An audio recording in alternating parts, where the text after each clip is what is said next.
Thanks for joining us, and welcome to the $1 Trillion Social Enterprise B2B Marketplace podcast. My name is Rebecca Dray, and I'm the founder and CEO of Society Profits. We're a social enterprise and a community builder. I previously started my own social enterprise businesses in the UK before moving to the States 6 years ago, and I have first-hand knowledge of competing for contracts and the value of the social enterprise mark accreditation that we're going to talk about later. I started my career in the corporate sector and then moved into charitable sector before creating social enterprises to marry both sectors together. So what are we going to cover today? We're going to look at what is social procurement, what's happening with it in the rest of the world, how big it is, why corporations and institutions are interested in it, the types of goods and services that are in demand. Then we're going to move on and talk about what the social enterprise mark accreditation is and why it's important. And lastly, we're going to look at steps forward. So what is social impact procurement? Simply speaking, it is businesses and organizations buying everyday goods and services from third-party verified social enterprise companies that they would otherwise buy from for private profit companies. So for example, buying your office supplies from a social enterprise supplier instead of Office Depot or Staples. The types of goods and services that are in demand for social procurement are really anything that a business buys on a regular basis. Bottled water, catering, corporate and luxury gifts, event management, facilities management like cleaning or laundry services or waste management, grounds maintenance, painting and decorating, printing and design, promotional items, training, workforce development and consulting, stationery and office supplies, as we already talked about, toiletries and personal care or cleaning supplies, translation services, web development, marketing, workspaces, co-working space, venues, video production, app solutions, software development, packaging and light assembly, fulfillment, mailing and shredding services, or housing. The list is really endless. In the rest of the world, social impact procurement has been growing steadily for many years. Here are just some examples of things that are happening on an international level. Some of the strong leaders in social impact procurement are Canada, Australia, the UK, and Scotland in particular, but it's happening in many other countries around the world. Now it's time to grow social impact procurement in the largest market in the world, the United States of America. Globally, procurement spend on everyday goods and services is round about $23 trillion per year. If you compare this to companies' spend on things like corporate social responsibility, that was only $15 billion in a year in 2017. So you can see that the ability to make change on a local level using procurement spend over corporate social responsibility or CSR spend is really endless. So why are companies motivated to buy from social enterprises? Well, actually, this is quite simple. Companies have lots of goals that they have to achieve. Sustainability 3.0, the UN Sustainable Development Goals. But wider than that, it reduces supply chain risk and it improves employee retention. It's demanded and valued by consumers, employees, and shareholders. And it supports diversity and inclusion agendas for organizations, alongside many other goals. A recent study showed that more than 68% of Gen Z buyers will choose, boycott, switch to a different brand if they think it isn't ethical or helping societal issues.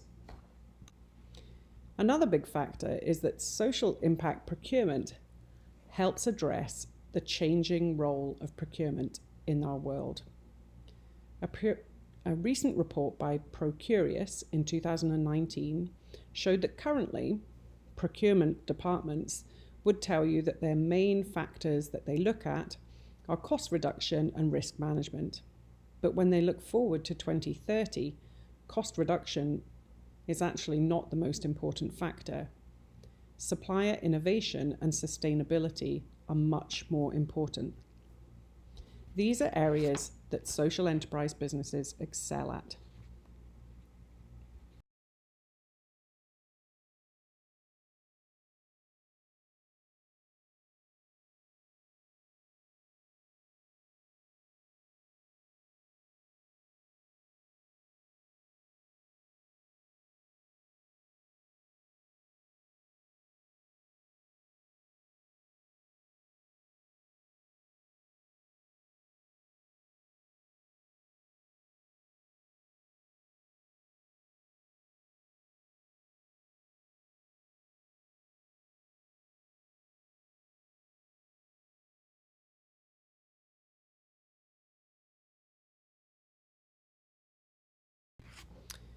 So who are we at Society Profits?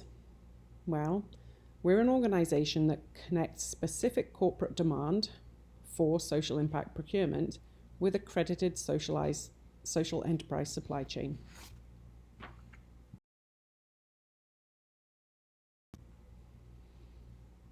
We work with buyers, helping the corporate and institution buyer meet their sustainability and social impact goals. We connect procurement with certified social enterprises that meet their needs. We also offer accreditation. We have the exclusive US franchise for the Social Enterprise Mark Accreditation, which is the only global third-party accreditation for social enterprises in the world. We work with social impact businesses through the accreditation process to make sure that they can learn and scale their business. We also work with the social enterprise sellers. We represent the accredited social enterprise seller to the corporate institutional buyer at no cost to the seller. We work with social impact businesses through the bidding process, and we connect social enterprise businesses with resources to optimize their selling outcomes.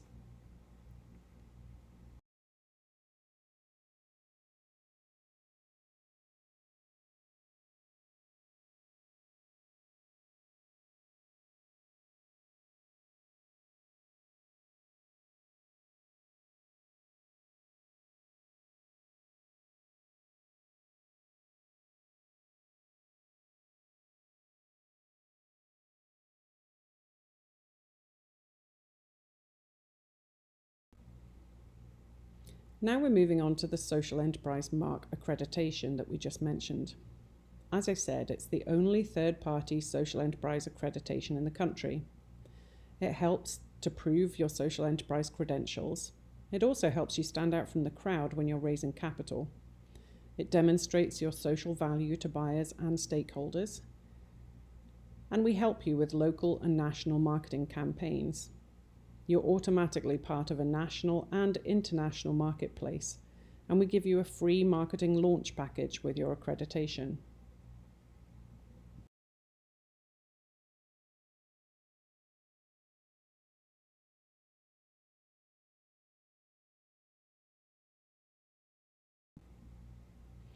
So what are the requirements for accreditation? There are 6 different requirements, and sometimes they can seem a bit daunting, so we're going to give an overview and then look at them in more detail. Number 1, the business has to have been created to solve or help a social or environmental issue. Number 2, the principal proportion, at least 51% of your profit, must be spent on those social or environmental purposes.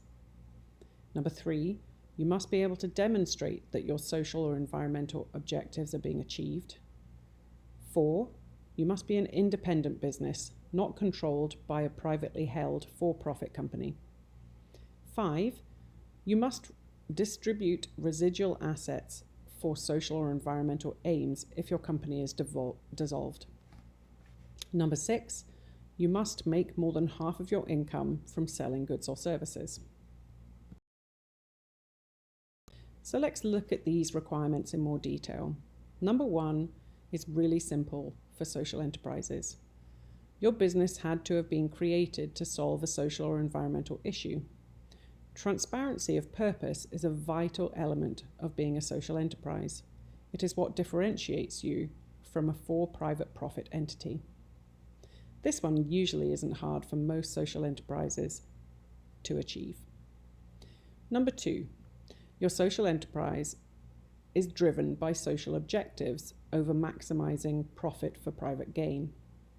Remember, profits are after expenses are paid, including investor installments. Ways you can demonstrate 51% profit investment in social mission would be things like, if the company is itself socially benefiting people or the planet, then profits could be retained and reinvested. Or the company could donate its profits or invest them into another organization that creates social or environmental impact. Alternatively, the company may use its profits to pay shareholders or members if it's a cooperative or has impact investors with shares.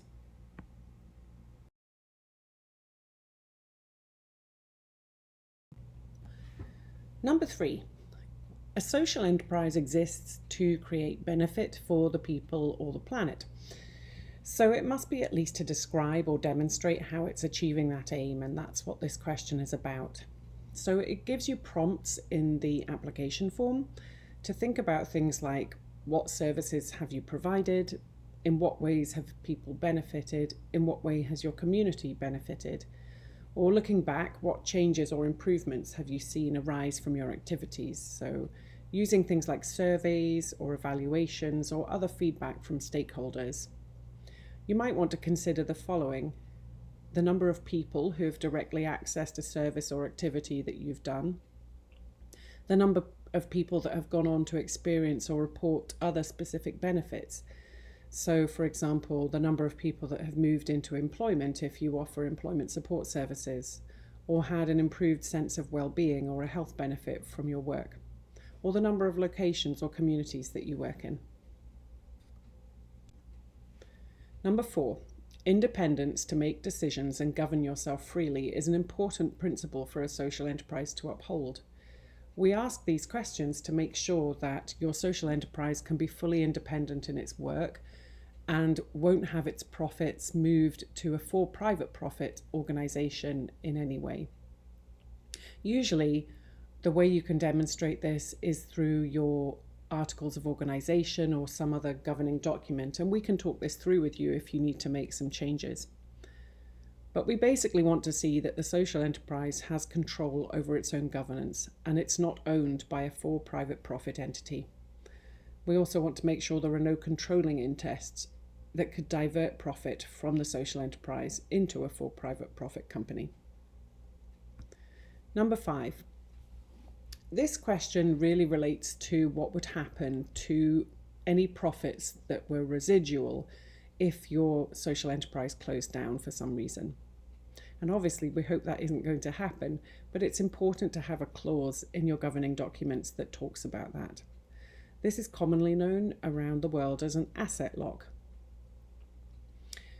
The social enterprise should have written into their corporate documents that if the company was to close down or come to an end for any reason, the money left over after paying back all investors or creditors would be donated to another for-benefit organization and not kept by the individual owners.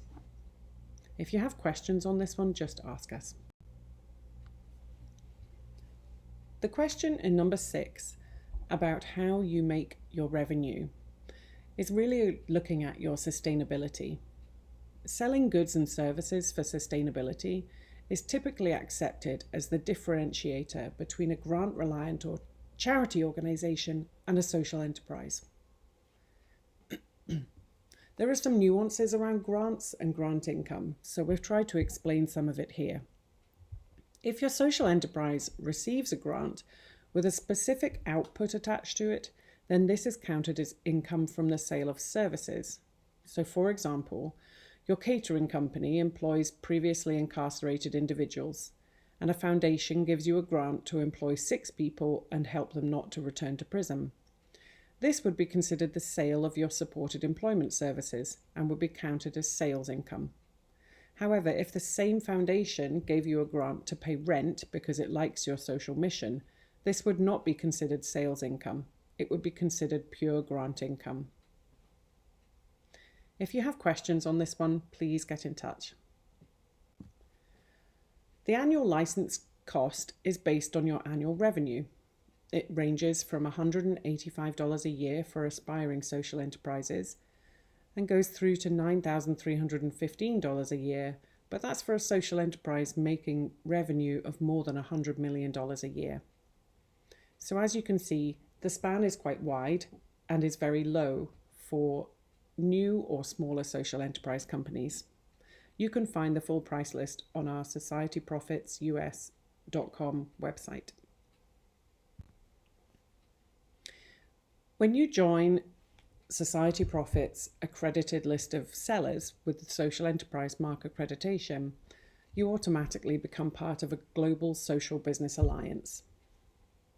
Society Profits works closely with other organizations from around the world to help develop a network of social benefit businesses.